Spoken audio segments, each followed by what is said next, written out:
Nyonyor, istilah yang pas untuk menggambarkan kondisi kalian yang sekarang. Kemarin suaranya lantang, Jokowi itu kriminalisasi Anies. Teriak mereka dengan semangat membakar massa. Tapi hari ini setelah Hasto Kristianto, Sekjen PDIP, resmi jadi tersangka KPK, apa kabar? Rumahnya kosong, penghuninya kabur. Lexus hitam di halaman seakan jadi monumen bisu betapa ironisnya para politisi kita. Jago di panggung, tapi pengecut ketika panggung itu runtuh. Hasto, yang selama ini dikenal sebagai salah satu pilar penting partai penguasa, tiba-tiba menghilang setelah kabar penetapan tersangka mencuat. Dan lucunya, narasi yang kemarin dengan lantang menyerang pemerintah dengan tuduhan kriminalisasi, sekarang diam 1000 bahasa. Bukankah ini klasik? Ketika kena ke orang lain, mereka bungkam. Ketika kena ke dirinya sendiri, larinya lebih cepat dari logika yang mereka bangun. Apa ini semua cuma kebetulan? Jelas tidak.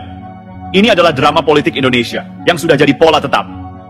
Teriak lantang saat tidak kena, tapi hilang nyali begitu tertimpa. Mereka berbicara soal keadilan, tapi keadilan apa yang mereka perjuangkan ketika pelaku dari lingkaran mereka sendiri terjerat hukum? KPK seperti biasa jadi kambing hitam. Ketika menjerat lawan, lembaga ini dianggap pahlawan. Tapi giliran menjerat orang sendiri, mulai deh ada bisik-bisik soal konspirasi, kriminalisasi, atau permainan politik. Padahal, kalau kita jujur, kasus Hasto ini bukan hal baru. Pengembangan kasus Harun Masiku, buronan yang hilangnya sudah jadi bahan meme rakyat, akhirnya menyeret Hasto. Apa yang mengejutkan? Tidak ada. Yang mengejutkan hanya kecepatan mereka menciptakan alasan untuk kabur. Dan mari kita bahas soal kaburnya ini. Rumah besar Hasto di Margahayu jadi saksi bisu. Sepi tanpa aktivitas, hanya dijaga oleh beberapa anggota Satuan Tugas Cakrabuana. Apa yang mereka jaga? Rumah kosong? Mobil mewah? Atau reputasi yang sudah remuk? Di mana keberanian Hasto yang biasanya vokal? Bukankah ini saatnya membuktikan dia tak bersalah? Tapi, seperti yang sering terjadi, keberanian itu hanya ada ketika aman, tidak saat badai menghantam. Jadi, kepada mereka yang kemarin teriak-teriak soal kriminalisasi, ini waktunya bercermin. Jangan sampai ucapan kalian kemarin jadi tamparan keras untuk diri sendiri. Dan untuk Hasto, jika benar kau merasa tak bersalah, keluar dan buktikan. Jangan hanya jadi simbol kekuasaan yang lari saat krisis. Negara ini butuh pemimpin, bukan pengecut. Lucu, bukan?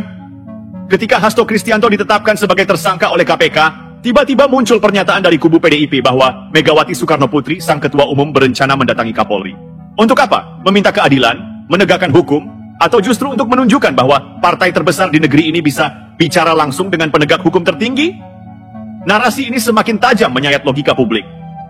Bukannya menunjukkan kepercayaan pada proses hukum, justru ada kesan seolah-olah PDIP ingin bicara khusus. Entah apa isi pembicaraan itu nanti, tapi rakyat pasti sudah punya asumsi sendiri. Bukan rahasia lagi, di negeri ini ada dua jenis keadilan. Yang berlaku untuk rakyat kecil, dan yang bisa didiskusikan oleh mereka yang punya kuasa. Lantas, di mana posisi Partai Demokrasi Indonesia Perjuangan sekarang? Partai yang dulu dielu-elukan sebagai pembela wong cilik ini, justru terlihat semakin mirip dengan partai penguasa lainnya yang pernah mereka kritik habis-habisan. Ketika kader-kader mereka tersandung kasus, narasi yang muncul selalu defensif, kriminalisasi, serangan politik, atau ini ada agenda besar. Tapi, giliran yang kena adalah lawan politik, mereka adalah yang pertama bertepuk tangan di depan mikrofon media. Ironi ini terlalu menyakitkan untuk diabaikan. Dan mari kita bicara soal Megawati. Jika benar beliau akan mendatangi Kapolri, pesan apa yang ingin disampaikan kepada publik? Bahwa PDIP adalah partai besar yang tidak bisa disentuh? Bahwa hukum bisa dinegosiasikan jika menyangkut kader mereka? Atau bahwa semua ini hanya permainan politik, seperti yang selama ini mereka tuduhkan pada orang lain? Jangan lupa, PDIP adalah partai yang memegang kekuasaan terbesar saat ini. Jokowi adalah kader mereka. Lembaga legislatif dan eksekutif banyak diisi oleh orang-orang mereka. Ketika Hasto tersandung, ini bukan hanya soal seorang sekjen.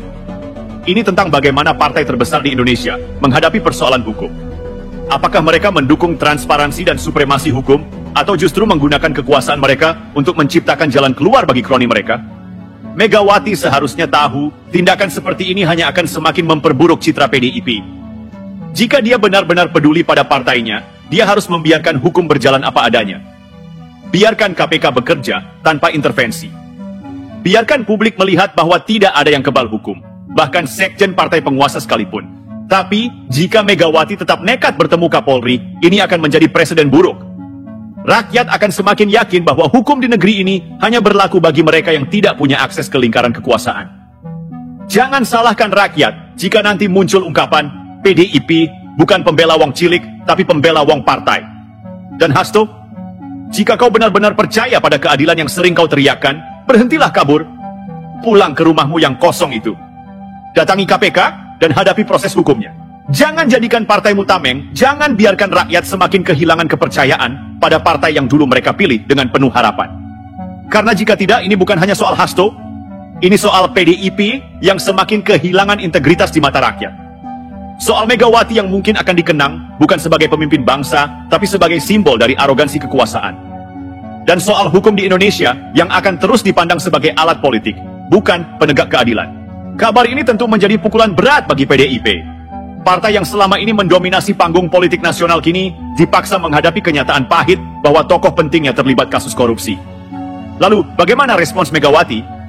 Pernyataan Megawati yang berencana mendatangi Kapolri jika Hasto dipanggil KPK kini menjadi bahan olok-olok. Apakah beliau benar-benar akan melangkahkan kaki ke KPK untuk membela Hasto? Jika ya, pesan apa yang ingin disampaikan? Bahwa PDIP kebal hukum? Bahwa supremasi hukum hanya berlaku untuk rakyat kecil? Atau Megawati justru akan bungkam dan membiarkan Hasto menghadapi proses hukum sendirian?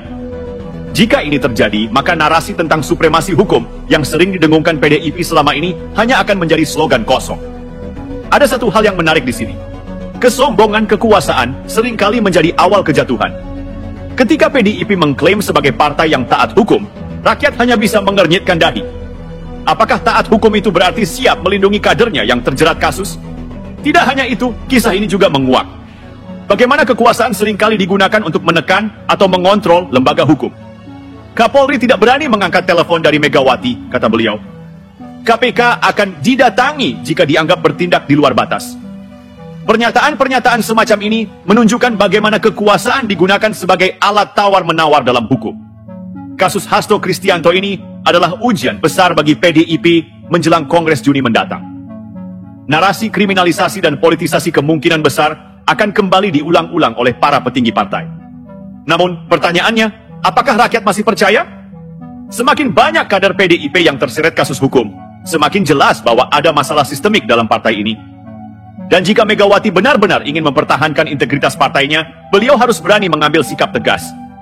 Bukan dengan mendatangi Kapolri atau KPK, tetapi dengan mendukung proses hukum yang transparan dan tanpa intervensi.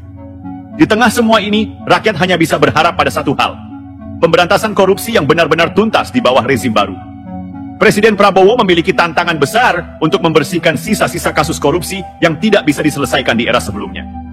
Jika PDIP ingin tetap relevan, mereka harus membuktikan bahwa mereka adalah partai yang benar-benar berpihak pada rakyat, bukan pada kader-kader mereka yang bermasalah. Karena jika tidak, rakyat akan mengingat, mereka bukan sebagai partai wong cilik, tetapi sebagai partai para koruptor. Dan Hasto, selamat menikmati hadiah Natal yang istimewa ini. Bukan dari keluarga, bukan dari partai, tetapi dari KPK. Sebuah pesan kecil bahwa kekuasaan tidak akan bisa menyelamatkanmu selamanya. Penetapan Hasto sebagai tersangka adalah sebuah momen yang menyentil rasa keadilan masyarakat. Di tengah berbagai isu besar seperti inflasi, kesenjangan sosial, dan maraknya korupsi di level bawah, masyarakat kerap merasa bahwa hukum cenderung tumpul ke atas. Kasus ini seolah menjadi simbol bahwa hukum masih bisa menembus lapisan tebal kekuasaan, setidaknya untuk saat ini. Namun, ironi tetap terasa kental.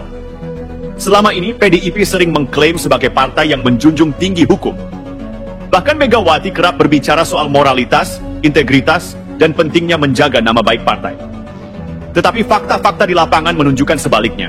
Semakin banyak kasus hukum yang melibatkan kader partai ini. Ketika rakyat mendengar berita bahwa Hasto ditetapkan sebagai tersangka, sebagian besar mungkin tidak terkejut. Justru mereka bertanya-tanya, kenapa baru sekarang? Mengapa KPK membutuhkan waktu bertahun-tahun untuk menyentuh lingkaran dalam PDIP? Bukankah selama ini sinyal-sinyal keterlibatan Hasto dalam kasus Harun Masiku sudah tercium sejak awal? Kasus Hasto bukan sekadar ujian hukum, tetapi juga ujian legitimasi bagi PDIP.